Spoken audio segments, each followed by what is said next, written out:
देश में digital currency यानी ई रूपी के रिटेल पायलट प्रोजेक्ट को शुरू हुए 2 हफ्ते होने को हैं, लेकिन माना जा रहा है कि इसे इस्तेमाल को लेकर जो नतीजे आने की उम्मीद थी वैसे नतीजे नहीं आए हैं। जिन जगहों पर पायलट प्रोजेक्ट शुरू हुआ है वहां ई रुपए का इस्तेमाल बहुत ही सीमित पाया गया। रिपोर्ट्स की माने तो कुछ लोगों का मानना है कि इस्तेमाल इसलिए नहीं हो पाया क्योंकि रेगुलेशन स्पष्ट नहीं थे और आरबीआई को फिलहाल इस पर काम करना पड़ेगा। सर, क्या दुविधा है ई रुपए को लेकर? कहां फंस गए रुपया?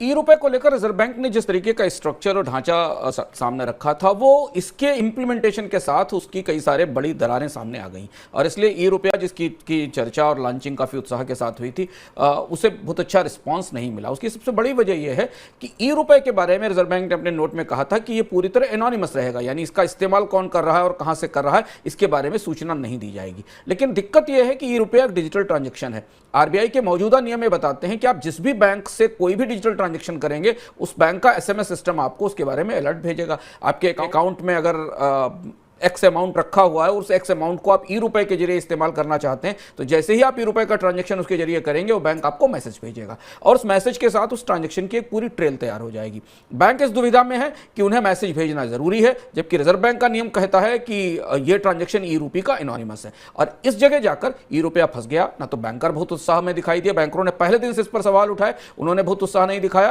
क्योंकि इसके बाद अगर ये ट्रेल बनती है या ई रुपए के इस्तेमाल के सूचनाएं सबके पास पहुंचती हैं तो फिर जो मूल ढांचा है ई रुपए को बनाने का, उस पर सवाल उठते हैं और उससे ये एनोनिमस की जगह स्यूडो एनोनिमस हो जाएगा, यानी कि थोड़ी जानकारी रहेगी थोड़ी नहीं रहेगी।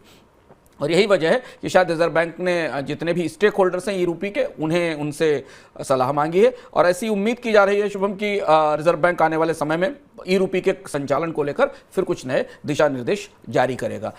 इसमें टैक्स से जुड़े हुए भी कुछ प्रावधान हैं जिनके बारे में भी बैंकों को, टैक्स अथॉरिटीज़ को एक्सप्लेनेशन चाहिए, क्योंकि आप 50,000 रुपये से ज़्यादा का कैश पेमेंट नहीं कर सकते। ई रुपये में वो पेमेंट अलाउड होगा कि नहीं होगा, इस संदर्भ में भी क्लैरिटी नहीं। और तीसरा जो महत्वपूर्ण हिस्सा बैंकिंग के अपने अंदर के संचालनों का है, ये करेंसी इन सर्कुलेशन के साथ इसका हिसाब किताब कैसे होगा, ये भी एक सवाल है। और इसलिए ई रुपये की शुरुआत थोड़ी फीकी रही है, क्योंकि पूरी ज़मीन इसके मामले में, तकनीकी ज़मीन पूरी तरह से तैयार नहीं थी।